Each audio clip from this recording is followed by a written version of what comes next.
या उन लोगों का जो नजरअंदाज है ना वो मैंने झेला है। आज वक्त पड़ेगा वो मेरे को किसी भी चीज का लालच देंगे तो मैं नहीं जाऊंगा। दूसरी बात, आज नजीब भाई के साथ काम कर रहा हूँ, मैं तो एक छोटा मोटा कार्य करता हूँ भाई। मेरे को तो भेजा गया था कि भाई जाओ ये काम करके आओ, मैं तो हुकुम की तामील करने के लिए आया था, लेकिन उसके बावजूद भी नजीब भाई ने मेरे कंधे पे हाथ रखा, मेरे से पूछा क्या काम कर सकता है। जय हिंद दोस्तों, मैं हूं परवेश शेख। मुंबई मुद्दा में आप सभी का स्वागत है।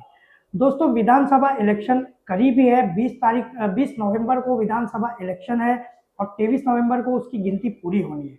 वहीं यहाँ के जो उम्मीदवार है, विधायक है डॉक्टर जितेंद्र अवाड साहब, साथ ही उनके अपोजिशन में नजीब मुल्ला जो कि अजीत दादा पवार गुट से ताल्लुक रखते हैं। तो देखा जा रहा है कि दोनों एक दूसरे की तरफ से अपनी अपनी पार्टियों में, कभी इनकी पार्टी से ये प्रवेश कर रहे हैं तो कभी इनकी पार्टी से ये प्रवेश कर रहे हैं। कोई ना कोई बड़े बड़े नेता एक दूसरे की पार्टी में आ रहे हैं, जा रहे हैं, ये देखा ही जा रहा है। वहीं दूसरी तरफ आज देखा गया कि विधायक जितेंद्र अवाड की पार्टी में जो कि पुराने और बड़े ही खिलाड़ी नेता है नईम खान साहब, उन्होंने आज प्रवेश किया है। उसी को देखते हुए नईम खान साहब तो वहां चले गए, लेकिन साथ ही जो उनके कार्यकर्ता थे शादाब नजीर खान, उन्होंने आज नजीब मुल्ला कंपनी ज्वाइन किया है। और साथ ही ये भी बताया है कि हम कई सालों से नईम खान के साथ में थे, जो महराज खान है उनके साथ में थे, कई उनके साथ में मिलकर काम किया, लेकिन आज हमने 10-12 सालों से, हमें खुद नईम खान साहब ने और महराज खान साहब ने बताया कि आप नजीब मुल्ला के साथ में काम कीजिए, और वो काम बहुत अच्छा कर रहे, जैसा कि उन्होंने बताया। साथ ही ये भी बताया कि हम आज भी नजीब मुल्ला के साथ में ही है। और क्या कुछ जानकारी देखिए हमारे इस पूरे वीडियो में। मुंबई मुद्दा, हर गली की खबर।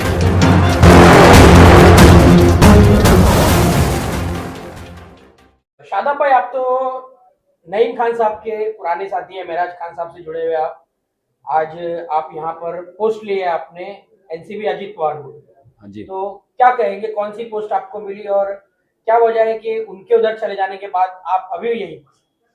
देखिए, बात ऐसी है कि मेरे को जो भी पोस्ट मिली है वो माइनॉरिटी जनरल सेक्रेटरी कलवा मुमरा विधानसभा, ये मेरी पोस्ट है। ठीक है। दूसरी बात, यहाँ पर रहने की वजह ये है कि मुझे नईम खान साहब और महराज खान साहब जो मेरे जो है ना बॉस है, मेरे भाई है ना, उन्होंने मेरे को यहाँ भेजा था कि भाई जाओ नजीब भाई के लिए काम करो। अब वो काम करते करते करते करते करते करते करते अब मैं इस लेवल के ऊपर आ गया हूँ कि अब मेरे लिए कोई रिटर्न नहीं है। दूसरी बात, मैंने इस काम को करते करते ये चीज देखा कि नजीब भाई जिस तरह से काम करते हैं, है ना, उसी तरह से एक्चुअली में काम होता है और मैं भी काम करने वाला हूँ। ठीक है। तो इसलिए मैंने ये डिसाइड किया, वो उनकी विश थी, उनको जहाँ जाना था। अब ये मेरा एक इंडिविजुअल डिसीजन है जो मेरे को पूरा करना था, इसलिए मैं यहाँ नजीब भाई के साथ हूँ। आखिर वजह क्या थी कि अजीत पवार को छोड़कर वो शरद पवार को शामिल हुए? वो वजह आप उनसे पूछेंगे तो ज्यादा बेटर है। शादाब भाई, क्या पद दिया गया है यहाँ पे आपको? जी, हमारे को पद दिया गया है जनरल सेक्रेटरी माइनॉरिटी कलवा मुमरा। आपके साथ कितने लोग शामिल हुए हैं? मेरे साथ में मेरे 10 ग्रुप शामिल हुए, जिसमें एक ग्रुप की तादाद कम से कम 20 लोगों की।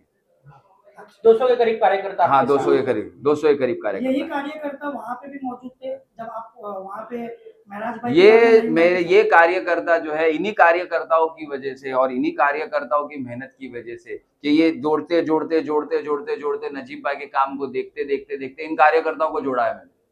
यानी ये कहना सही होगा कि वहाँ पे सिर्फ नईम खान साहब और महराज खान साहब के अलावा बाकी सारी टीम यहीं पे, मेरी जो टीम है वो यहीं पर है। कहा तो जा रहा है कि कुछ 300 से 400 कार्यकर्ता उनके साथ शामिल हुए।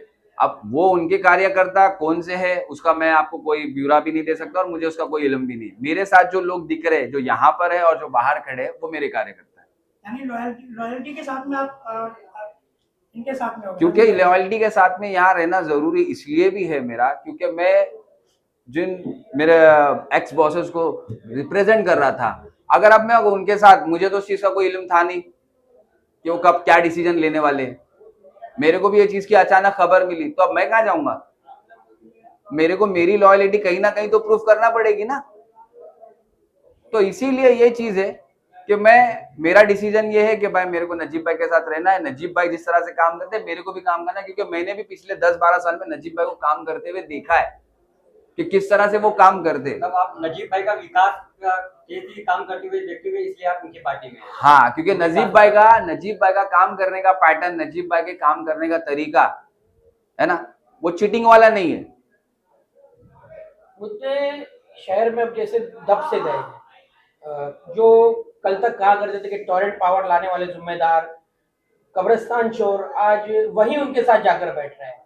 अब आप देख रहे होंगे कि कैसे एक तरह से दल बदलने का सिलसिला चल रहा है। क्या कहेंगे इसको देख के? क्या यंग लोगों को क्या कहेंगे? यंग लोगों को तो मैं एक ही बात कहूंगा कि जिस तरह से आज के तारीख में मुमरा कौसा के हालात है, जिस तरह से मुमरा कौसा के अंदर बेरोजगारी है, जिस तरह से मुमरा कौसा के अंदर आज की तारीख में यूथ की एक मेंटेलिटी बन गई है ना, उसको चेंज करने के लिए ना नजीब भाई का आना बहुत जरूरी है। क्योंकि हमारे शहर को सबसे ज्यादा जरूरत है रोजगार की, और अगर रोजगार मिलेगा तो लोग फालतू नहीं रहेंगे, फालतू नहीं रहेंगे तो उल्टे सीधे काम नहीं करेंगे। सबकी जरूर शादाब भाई, अगर नजीब भाई के बारे में जो भी गलत सोचता है ना, वो गलत ही सोचता है। शादाब लेकिन भाई नजीब भाई के साथ जुड़ेंगे रुक जरूर। तो एक अच्छा रहेगा। बोलिए। शादाब भाई, आगामी चुनाव मतलब 20 नवंबर को जो चुनाव है, हाँ, अभी बहुत दिन बाकी है। अगर उससे पहले कहीं ना कहीं शरद चंद्र पवार की तरफ से आपको किसी तरह से पैसा देकर के वापस लाने की कोशिश की जाती है, तो आपका क्या स्टैंड या है? कोई दबाव डाला या जाए। कोई आपको मैं एक बात बता दूं, मैंने काफी वक्त तक सियासत में जो है ना पीछे रहकर काम किया है, तकरीबन 10 से 12 साल के अरसे में। ठीक है।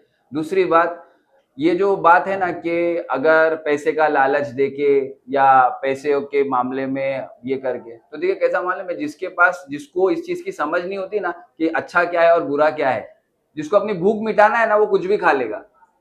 ठीक है। और इतने सालों तक मैंने जो 10-12 साल में जो आपकी एक्स एनसीपी थी, है ना, उन लोगों ने जो व्यवहार किया है ना, या उन लोगों का जो नजरअंदाज है ना, वो मैंने झेला है। आज वक्त पड़ेगा, वो मेरे को किसी भी चीज का लालच देंगे तो मैं नहीं जाऊंगा। दूसरी बात, आज नजीब भाई के साथ काम कर रहा हूं, मैं तो एक छोटा मोटा कार्य करता हूं भाई।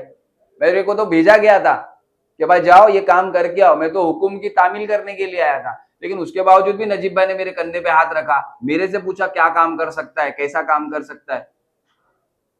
जैसा कि शादाब भाई, जैसे कि नजीब भाई की पार्टी में आप हैं, पूरे मुमरा में कहीं ना कहीं ये शोर किया जा रहा है कि नजीब मुल्ला जो है वो बीजेपी पार्टी से अलायंस में है और बीजेपी पार्टी की तरफ से ही काम कर रहे हैं, तो उसको लेकर के आपका क्या जवाब रहेगा? क्या जवाब देगा? देखिए, सबसे पहली बात तो कैसा मालूम है, ये जो है ना, ये मैनिपुलेटिंग टेक्निक है। ठीक है ना। इसके अंदर ऐसा है कि भाई अगर मैं मेरा कुछ नहीं बता सकता हूं तो मैं सामने वाले को गाली दे दूं या सामने वाले की बुराई कर दूं। नजीब भाई जो आज बात कर रहे, किसकी बात कर रहे? काम की बात कर रहे हैं ना भाई। ऐसी कोई बात कर रहे हैं क्या जिससे कोई फितना फसाद झगड़ा हो? नहीं ना।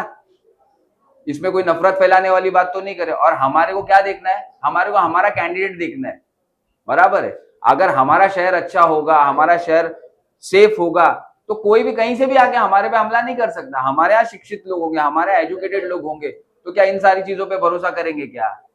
और जितने लोग आज कर रहे हैं, आज जितने लोग भी कर रहे हैं, या जितने लोग नजीब भाई को सपोर्ट कर रहे हैं, या धीरे धीरे जो रुझान बदल रहा है, नजीब भाई को तो फोड़म फाड़ी करने की जरूरत नहीं पड़ रही ना। अगर मैं मेरा एग्जाम की साल भर की पढ़ाई अगर अच्छे से करके आता हूं, तो मेरे को चीटिंग करने की जरूरत है क्या? मेरे को किसी को फोड़ने की जरूरत है क्या? नहीं ना। मैं तो मेरा पेपर ही लिखूंगा, तो नजीब भाई अपना ही पेपर लिख रहे। शादाब भाई, आखिरी क्वेश्चन, विधानसभा इलेक्शन करीब है, कलवा मुमरा की जनता से क्या अपील करेंगे? विधानसभा का इलेक्शन नजदीक है, मैं आप सभी लोगों से और जितने भी मेरे यंग जनरेशन के लोग हैं, जितने भी माँ बहन है, सबसे एक ही अपील करूंगा कि इस इलेक्शन के अंदर, ठीक है ना, जहां तक हो सके ज्यादा से ज्यादा जो है ना अपने शहर के बारे में सोचे, अपने शहर के विकास के बारे में सोचे, जो हकीकी विकास है। जैसे कि टोरेंट है, आज क्या हो गया, गरीब आदमी की जेब में हाथ डाल दिया ना, इसीलिए लोग तड़प रहे, इसीलिए आज हमको ऑप्शन देना पड़ रहा है, इसीलिए हमको आज बदलाव लाना पड़ रहा है। इस सारी चीजों को मद्देनजर रखते हुए नजीब भाई को वोट दे। नजीब भाई को पूरी ताकत से वोट देकर जो है ना इस इलेक्शन में जिताए। और हमको भी जो है ना अभी एक न्यू और डायनेमिक आमदार की जरूरत है, जो ये बात को समझे और ये बात को बताए कि भाई काम किस तरह से होता है। आज नजीब भाई का एक्सेस सबको है, पत्रकार से लेकर नॉर्मल लोगों तक, बराबर ना। यहाँ 4-5 लोगों के बीच के अंदर नजीब भाई बंधे हुए नहीं है, और अगर कोई बंधा हुआ बांधने की कोशिश करे तो भी नजीब भाई नहीं बनते। मेरे जैसा आदमी, मैं आज बता रहा हूं, मैं आज यहाँ क्यों बैठा हूं मालूम है? क्योंकि नजीब भाई को मेरे को डायरेक्ट एक्सेस था, नहीं तो मैं भी इसके उसके पीछे फिरता और फिर के फिर कहीं ना कहीं गायब हो जाता। ठीक।